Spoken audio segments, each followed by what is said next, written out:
Why, hello there, my name is Matthew and welcome to Preserving Memories, where we take precious, though vulnerable pieces of our past and refresh, renew, restore them back to their original glory. And this time around, I am taking on something that is very near and dear to my heart, and that means a lot to me, and that I'm therefore very excited about, and that is restoring my great-grandfather's set of dressers. It's been something that I've been meaning to take care of for a really long time, and so I'm glad to finally be taking care of it. I don't know a whole lot about my great-granddad, but my dad told me a few funny quirks of his, and one of them involved always eating his dessert first. I've also seen a few photos of great-granddad, and I feel like there's a lot of likeness between him and I, our stance, and the way our arms look, so I do feel particularly honored to be carrying on his legacy. Now, I estimate that these dressers were constructed sometime between the 1930s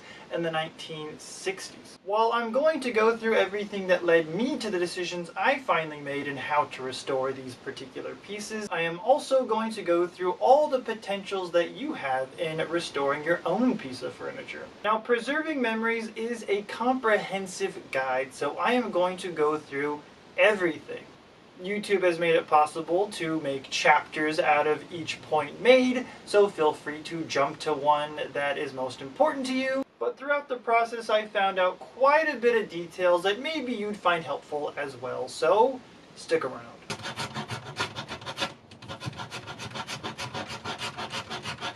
In this footage, you can see the condition of what I'm calling dresser number 2. You can see this one hasn't been stripped of its paint at all, though it did have some wonderful surprises that will be revealed later on in the video. The paint was so brittle and the drawers were so dusty and dirty, you can imagine just how happy I was to remove everything I was temporarily storing in it. Compared to dresser number 1, this one is also very heavy. As I came to find later, it was built with thick, tight-grained, quality wood. They really don't make them like they used to. And here you can see the contrast between the two. Dresser number 1 was in borderline brutally bad shape. The drawer bottoms were broken and had to be replaced completely. They were really rough and thin and jagged anyway, so it was probably time to change them out.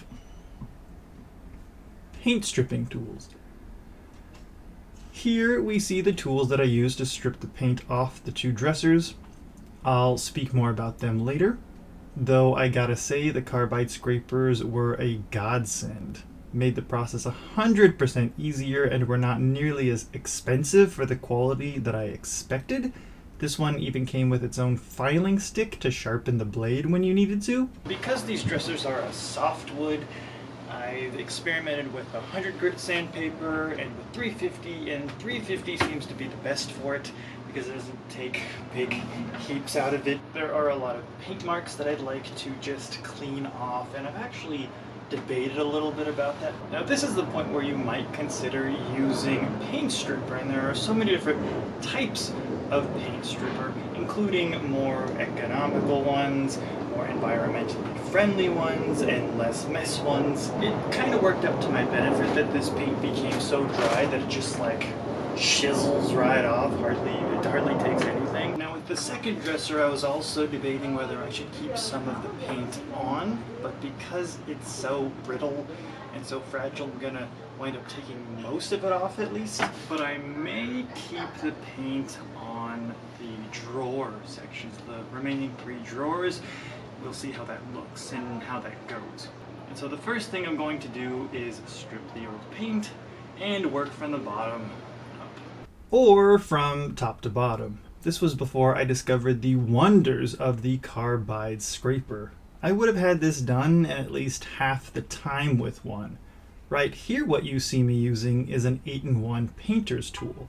That's literally what it's called, although it can be anywhere from a 4 to 14-in-1, and the number simply corresponds to the amount of tool features it has. I believe mine is a quintessential 8-in-1. It was rough. This was the Wild West of restoration for me at this point. My first true restoration project, as a matter of fact. It was a really good arm workout, though. Sandpaper grits. This is the perfect time to talk about sanding and grits. No, not those grits.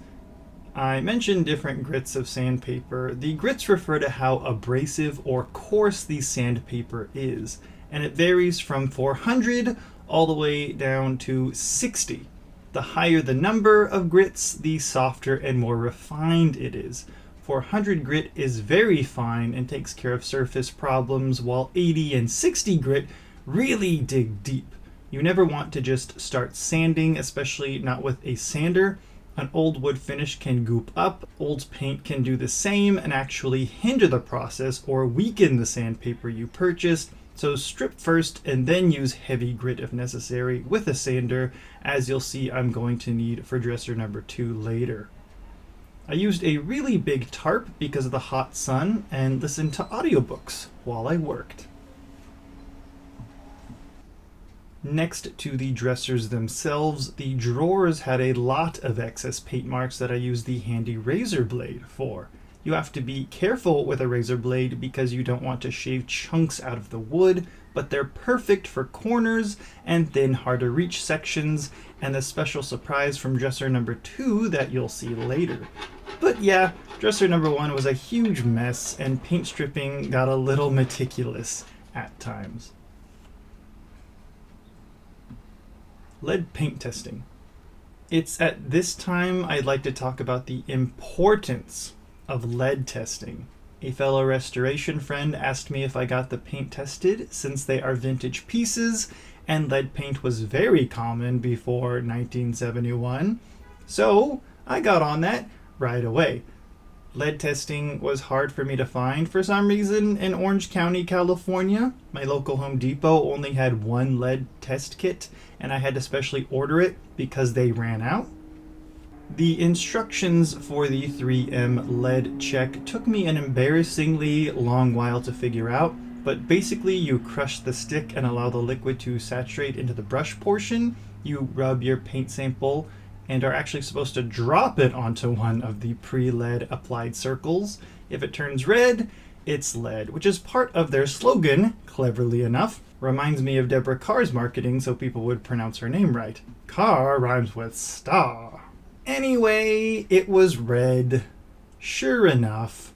The embarrassing part of this process for me was that I had already stripped off most of the paint from the dressers by the time it was suggested that I test for lead.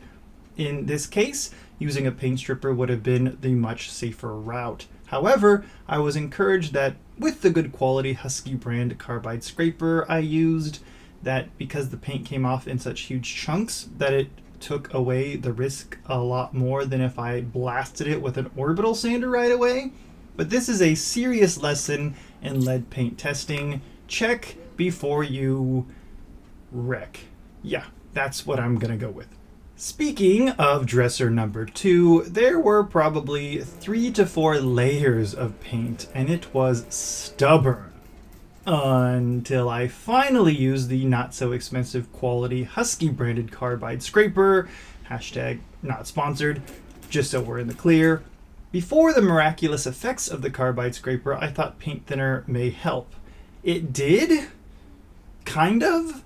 In some ways it actually dug the paint deeper into the wood, so not a good idea in the end after all. This was before I learned the magic of the carbide scraper, of course.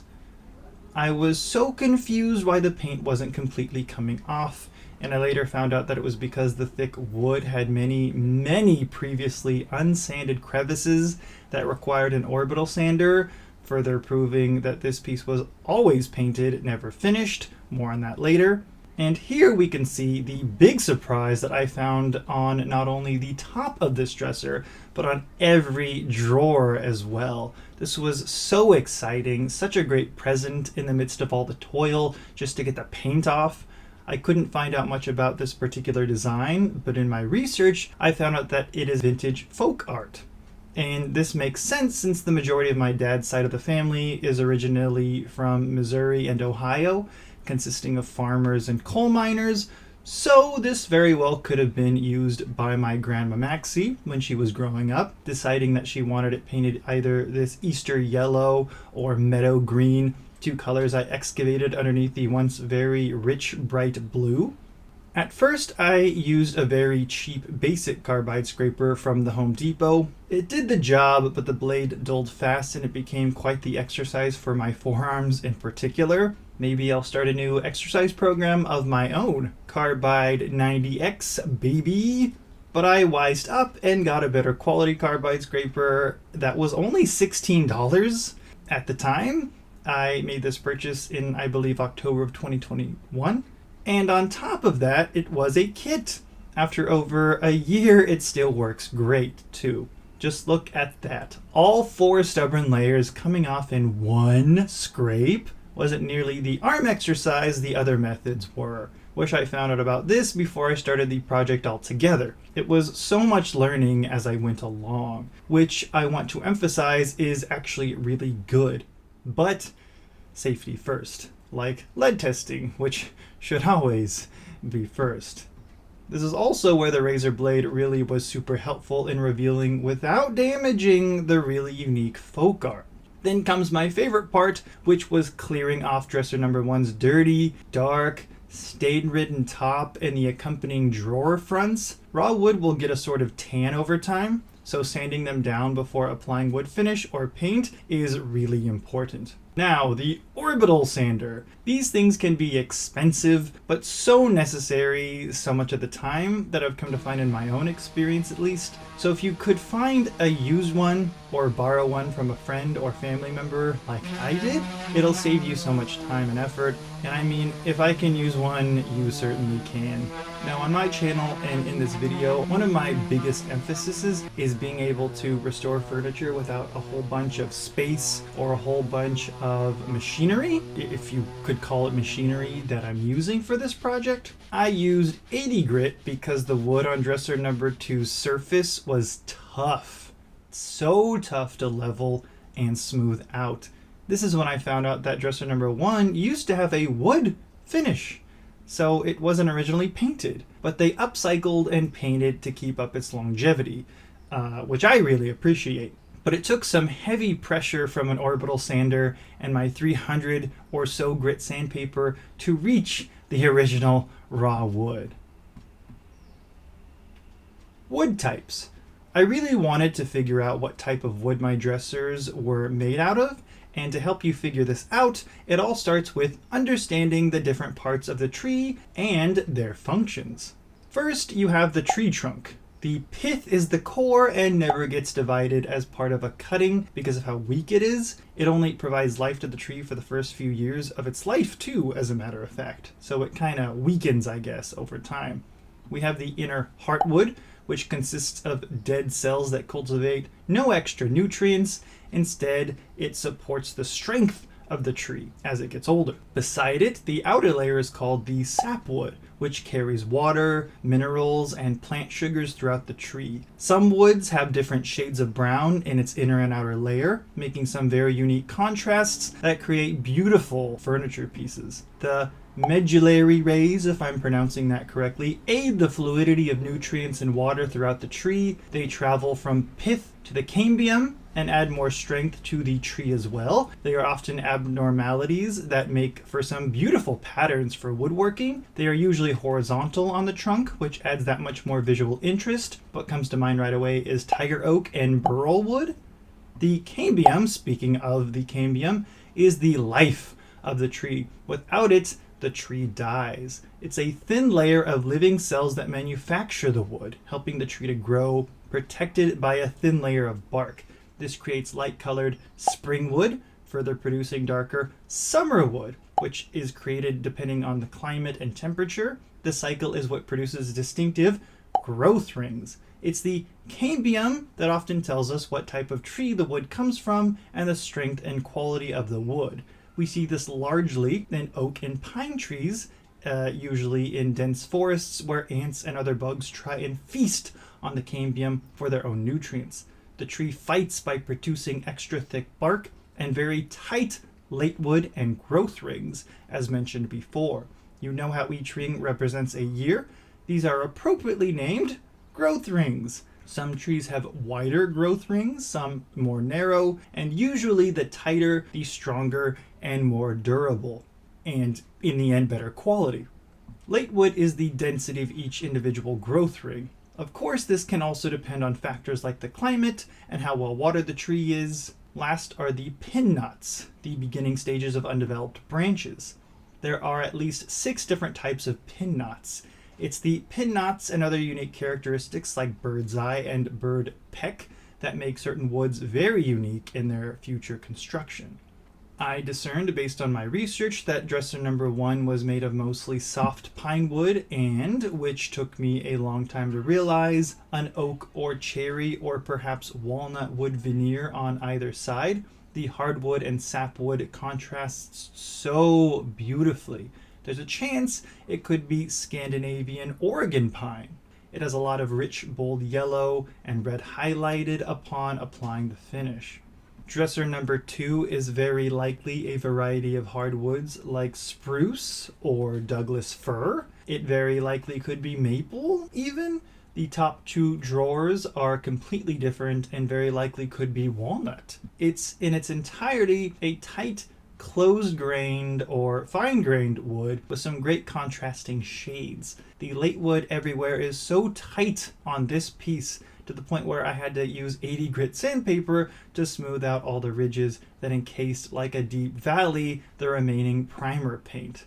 Simply looking at comparison photos and individually researching all the major known woods will help identify the type of wood your furniture pieces are made of. There is, of course, nothing like seeing them in person, smelling their unique aromas, and working with them, but even just keyboard research gives great insight. I found it really enjoyable. It's kind of like learning a new language.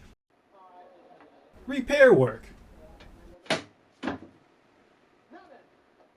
One of the biggest repair anxieties for me were the drawer bottoms from dresser number 1. The original drawer bottoms were so brittle and so very rough, so very unsanded. There was only one that slid right out without a hitch. Still needed replacing, though they all had some degree of water damage and looked like they just came from the sawmill, to be perfectly honest, which was kind of cool in its own way. Here you can see me learning how to properly remove the tight nails, securing them in place without causing damage to the surrounding softwood. The secret is to start from the outside and work your way in to gradually loosen them. Don't be hasty. Because I didn't have the right tools necessary and wanted it done right, I took dresser number 1 to my local Home Depot because I heard they can custom cut wood pieces for you as long as they're cut a certain number of inches. The drawer bottom dimensions are about 24 by 13 inches, so they quite literally made the cut. I was really nervous because if they couldn't or wouldn't, I wasn't sure what I was going to do. If you're nice, they'll most likely be nice back, and praise God, I had a super stellar, down-to-earth employee to help me. Dan, you need a raise. You're a superstar, that's what you are, you know it.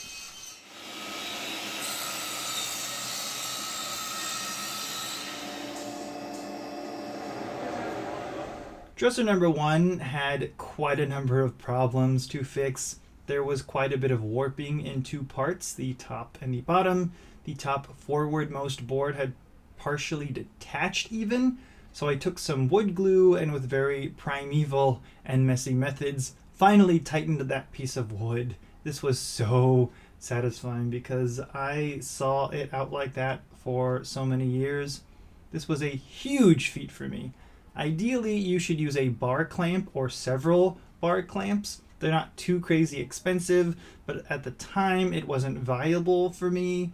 Also, when you're so overwhelmed, sometimes you just trade efficiency for the sake of time and energy. Kind of an oxymoron, but at the time I just accepted those consequences and then learned from them.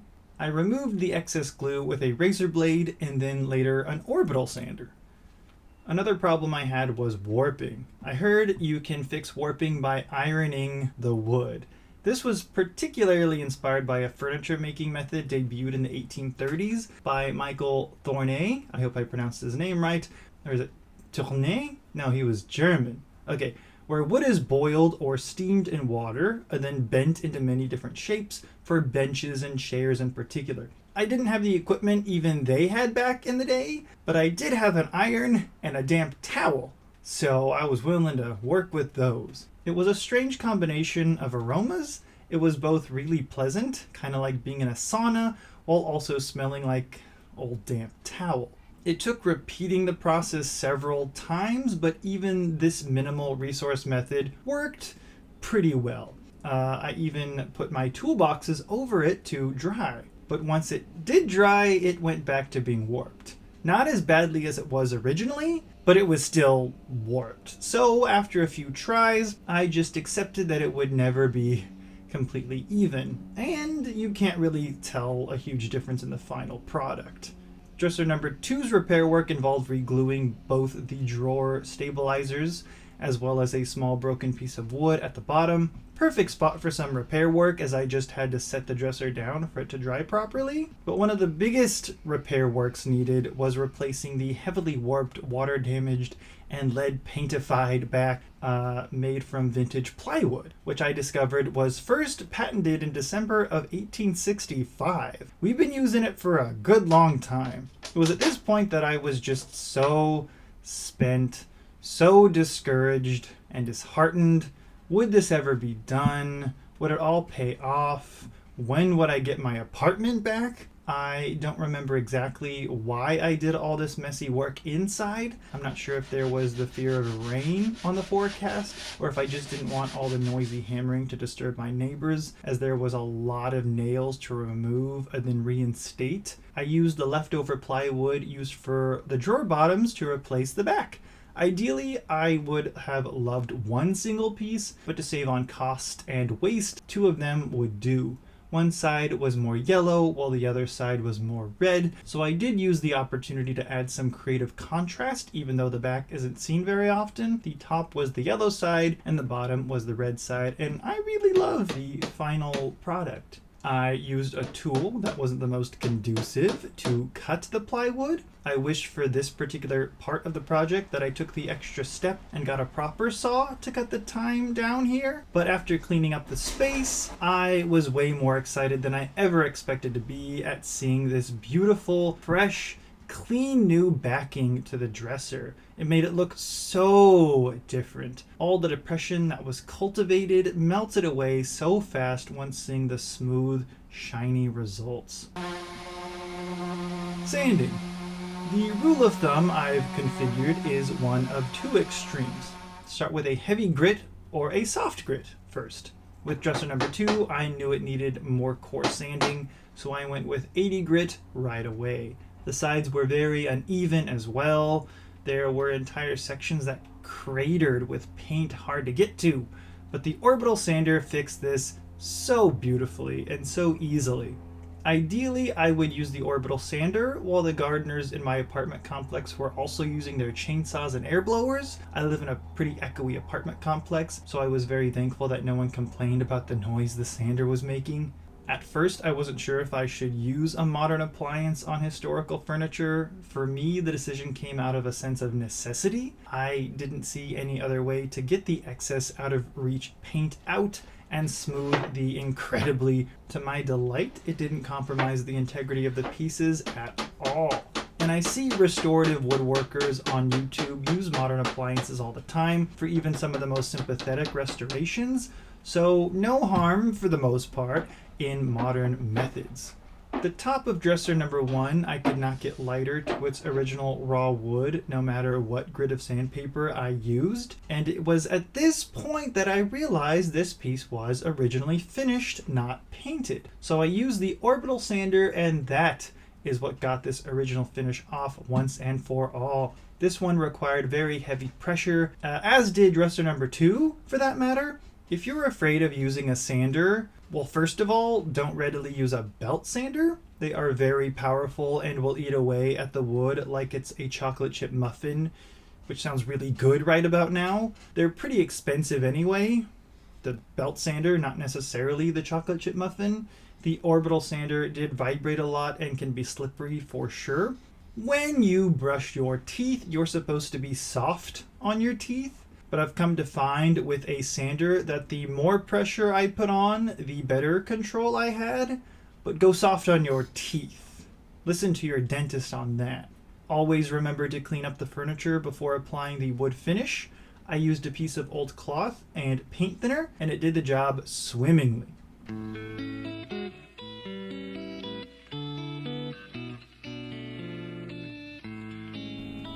Wood finishing. I used to think that finishing was my favorite part, but there's just something about sanding for me. You see the result all at one time, the wood smells so nice. I've come to find that applying finish can be a bit tedious, though very satisfying, especially after adding each layer. The wood just gets richer and richer at each layer. Okay, different types of wood finish. Stains. These are usually applied to darken the wood or give it a certain unique shade or even a different color.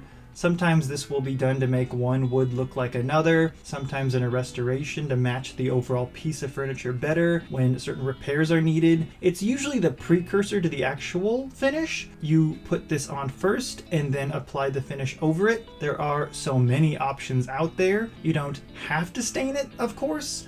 I often like to keep the integrity of the wood I'm working on, but it all depends on the purpose for each individual project. For this one, I left the original grain and color of the wood intact, and I'm very pleased with the results. Oils. Linseed oil, also known as flaxseed or flax oil. This comes from nature. It's made from flaxseed grains from the flax plant. After the oil has been extracted, you need a lot of ventilation for this. It's also good to keep in mind that linseed oil seeps into the wood, can be really hard to get out when restoring a piece. Tung oil, or BLO, which stands for boiled linseed oil. Similar to linseed, this is a more modern take. It's boiled. Doesn't take as long to cure or dry. Gives a different translucency to the wood and comes in both drying and non-drying solutions. Non-drying basically just means that the finished piece stays moisturized the entire time, like at all times. Danish oil. Danish oil gives a very rich and glossy look to wood, usually a pretty easy application. The thing about oils is that they are not very durable. They're not good for furniture you're going to use a lot, but more for the look of a piece. Resins. Shellac. I love shellac. It's a resin made from the lac bug and consists of aluritic, jalaric, and shallolic acids, I hope I pronounced those right, and natural waxes scraped from a tree mixed with alcohol solvents. It's also known to dry quite quickly. You can get it in dry flakes to be liquefied or already liquefied. You need good ventilation to apply it, but it acts similarly to paint in its application. You usually don't have to be as meticulous and concentrated, but can be a lot looser. It adds a nice, rich, highlighty, and often glossy finish, though it doesn't often offer the holographic sheen that I so love in wood. It can also dull over time, but it is so easy to restore. If it elephants or is damaged, you just add alcohol and gently rub it to the area and reapply new fresh shellac on top of the old. So easy to repolish and look new again. Varnish. Varnish is a resin known to be super durable with a lot of sheen, and there are a variety of sheens. It's not as durable as polyurethane, but offers better UV protection, so perfect for outdoor structures and furniture pieces and boats. It's beautiful, but requires very specific, careful application. You'll often know a piece has been varnished when looking to restore it because it will be flaky compared to shellac, which elephants. Yacht varnish, which is a particular brand, is made for outdoors and yachts. Alkyd varnish adds a clear look to the wood. It contains alkyd resin, which helps protect from sunlight, and it also enhances grain and color. Then there's catalyzed varnish, which is fast drying with finish and acid catalysts. The catalysts act as a hardener for better durability. Waxes. I love beeswax. It's either a quick solution to both protect wood and save old wood that's drying out. It's also a perfect extra layer after a shellac or varnish for future richness and protection. I used it for a Victorian era mantle that I recently rescued.